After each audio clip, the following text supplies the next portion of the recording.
السلام عليكم، ايه الاخبار؟ ازاي تقدر تقدم قطعه فنيه حرفيا تكون مرضيه ليك ومرضيه للجمهور بطريقه ابداعيه؟ النهارده ان شاء الله هنتكلم عن موضوع ازاي انك تقدر تطبخ حرفيا طبخه فنيه وتقدمها للجمهور، لان بالنسبه لي موضوع صناعه المحتوى حرفيا هو موضوع عمليه ابداعيه، انت بتبدع وهي حرفيا صعوبتها في سهولتها، صعوبتها ان هي ملهاش طريقة معينة، كل واحد على حسب شخصيته وعلى حسب عقليته وعلى حسب المعلومات اللي عنده وعلى حسب تفكيره وعلى حسب دماغه، فالموضوع عملية إبداعية حرفيا. أول حاجة نبدأ بالفكرة.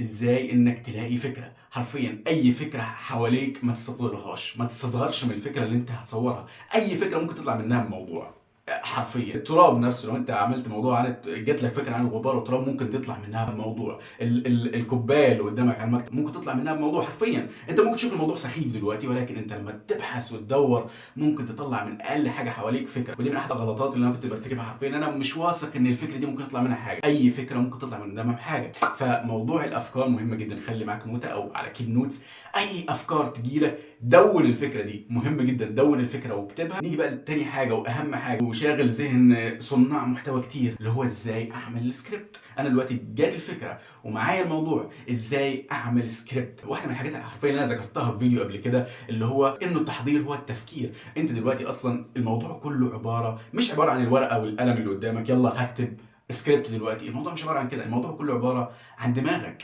عن تفكيرك. الفيديو اللي عملته عن فن الالقاء بصراحه حرفيا كنت غافل، ما وعدتش الفكره اللي قلتها ساعتها. وده حرفيا مش معنى ان انا بقول لك افكار وبعرض عليك افكار انا بطبقها، مش شرط خالص يعني. ده انا ممكن اصلا اكون بعرض عليك الفكره ولكن انا ما اقدرش اطبقها لاسباب معينه. ممكن انت تفهمها انا ما افهمهاش، ممكن انت تقدر تطبقها انا ما اقدرش اطبقها. السبب في ده عوامل كتيره جدا. ممكن ما عندكش الادوات العقليه ان انت تقدر تفهم الحاجه دي، او ممكن حاجه في نفسك تمنعك انك تعمل الحاجه دي.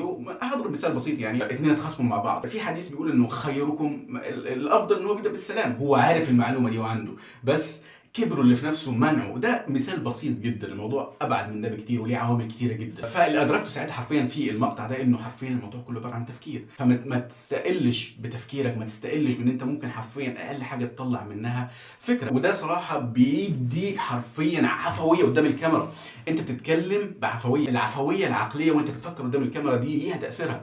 واكتر فيديوهات حرفيا انا استفدت منها هي الفيديوهات بتاعه الخطابه، اللي هو انت ازاي تطلع تخطب قدام الناس او الكلام من ده. دي اكتر فيديوهات حرفيا ملخصه الستوري تيلينج بكل حاجه، ازاي تشد انتباه الجمهور.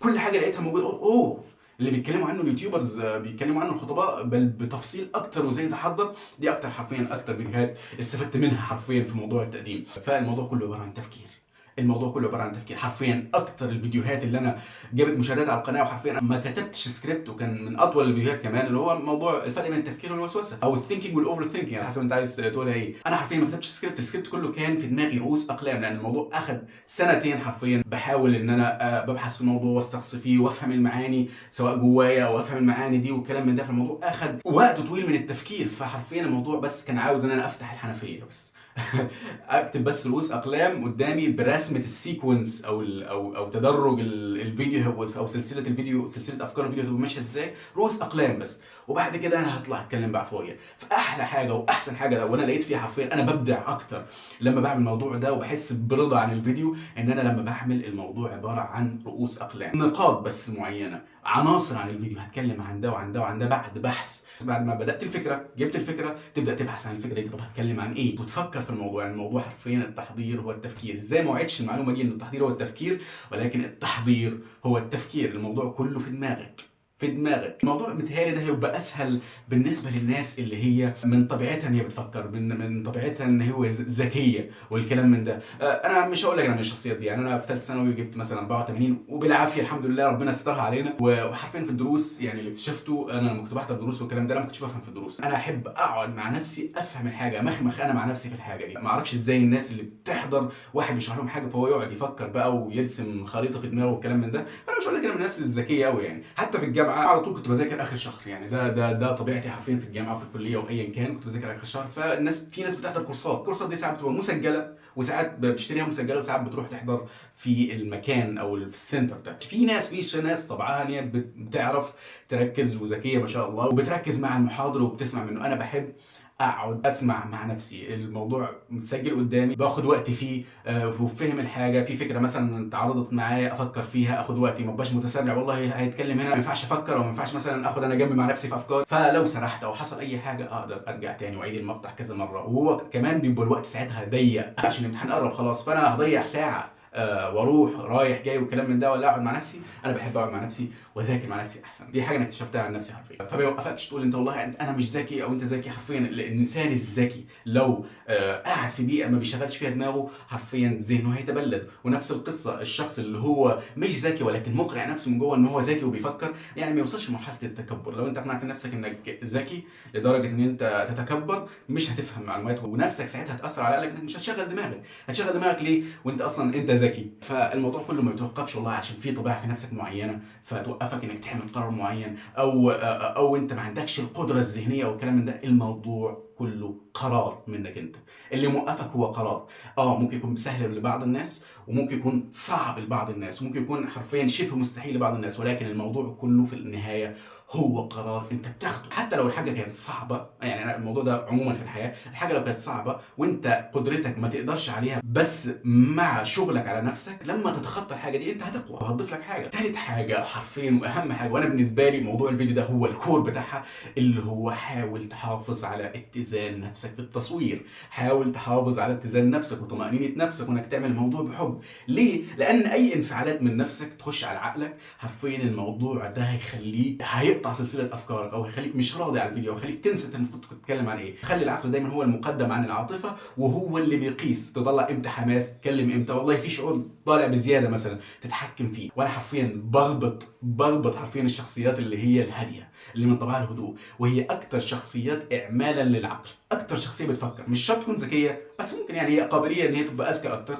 ان هي اكتر شخصيه اعمالا للعقل. حرفيا انا عندي واحد صديق ليا هادي ومن طبعه الهدوء، حرفيا بحسه بارد يا راجل، بارد، مفيش حميميه كده في التعامل، مفيش مشاعر اطلاقا، واخد الامور حرفيا بعقليه اكتر. وده حاجه جميله وحلوه صراحه، يعني انا بربطها. انا في احد اليوتيوبر حرفيا على طبعه الهدوء بياخد الشوت بتاع التصوير 20 دقيقه بيقول القصه بتاعته بدون ما يوقف. انا هنا مثلا بقطع وبلزق وبقف شويه واخد نفسي، وايا كان ممكن يقطع تفكيري حاجات كتيره جدا، لكن هو ما شاء الله راسم القصه من اولها لاخرها بدون اي توقف تماما. فانا صراحه بغبطهم الناس دي ما شاء الله. انت شايف انه هادي ويمكن هو ما بيفكرش، ولكن هو ما عندوش انفعالات، يعني ما فيش اي انفعال من نفسه، غضب اي حاجه، او هو بيغضب وبيزعل والكلام من ده، ولكن مش بطريقه انفعاليه تاثر على العقل. العقل شغال بياخد الدوره بتاعته مستريح، لان حرفيا الانفعالات دي بتاثر كتير جدا على التصوير. يعني انا مره كنت بصور ونسيت حرفيا المفروض اقدم العقل في الموضوع، يعني نفس انفعال ان هي عايزه اتسرعت ان هي تقول الكلام ده او تقدم المحتوى ده، او تقول كلمه كنت بكررها كل مره بصور الفيديو. فنفسي اهتمت بالموضوع ان هي عايزه تقولها بحماس معين، واتسرعت ان هي تقولها بسرعه، فانا اتلعثمت، لساني اتلعثم، فجيت اكررها تاني لقيتني متلعثم، فغضبت ساعتها، نفسي غضب. عقلي الواعي ساعتها قلت اكيد انا كررتها 3 4 مرات. يعني لما جيت امنتج، وده الغريب، لما جيت امنتج لقيت نفسي كررتها 13 ل 14 مره، لدرجه ان انا اتضايقت حرفيا وانا بمنتج. حرفيا الغضب بيعمل عقل، والانفعالات بتخش على العقل بتعمل عقل. فحاول على قد ما تقدر ان انت تحافظ على هدوءك وطمأنينتك، واي شعور طالع انفعال من نفسك حاول ان انت تطلعه باتزان شويه. وحاول وانت بتصور ان انت كانك بتتكلم مع صاحبك، انت مش هتتكلم مع صاحبك بانفعال زياده. وليه لازم انفعل قدام الكاميرا عشان اجذب الجمهور واجذب الناس واخرج عن شعوري؟ لا، خلي الموضوع موزون اكتر واحسن. الموضوع ده هيبقى اريح بكتير، وكانك بتكلم واحد صاحبك عادي. انت مش هتتفاعل مع صاحبك في التليفون بحماس عشان تجذب انتباهه. حاول تقدم عقلك دايما على نفسك. انا لو عملت الفيديو دلوقتي غير لما اعمله كمان ساعه، غير لما اعمله كمان شهر، كل مره هتخرج بنتيجه ابداعيه غير المره اللي قبليها، لانه عقلك على حسب اللي فكرت فيه دلوقتي، على حسب حالتك المزاجيه دلوقتي، على حسب امور كتيره جدا. وحالتك المزاجيه دي لازم تظبطها حرفيا. مثلا ممكن انت مش في مزاج دلوقتي انك تحضر او انك تعمل فيديو، ولكن انت بتحاول توازنها. اكيد لما مزاجك يبقى عالي هتطلع قطعه فنيه مبدعه اكتر، ولكن حاول ان انت مثلا المفروض تعمل حاجه انت بتجيب نفسك انك تعملها، وبتحبب نفسك في نفس الوقت اللي انت بتزق نفسك فيه. وهيجي بعد كده بقى عمليه المونتاج. اي برنامج انت مستريح معاه انك تمنتج عليه، منتج عليه، ولكن حاول تطور نفسك مع الوقت في المونتاج. انا مش عارف حرفيا صراحه لحد دلوقتي هل المونتاج اخليه بطريقه عاديه، يعني بس انت بتطلع بشخصيتك. في بعض الشخصيات بتحب مثلا انه في بعض الشخصيات، انا كشخصيا ما بحبش انا المونتاج كتير. انا لما بتفرج على حد بحب اشوفه هو،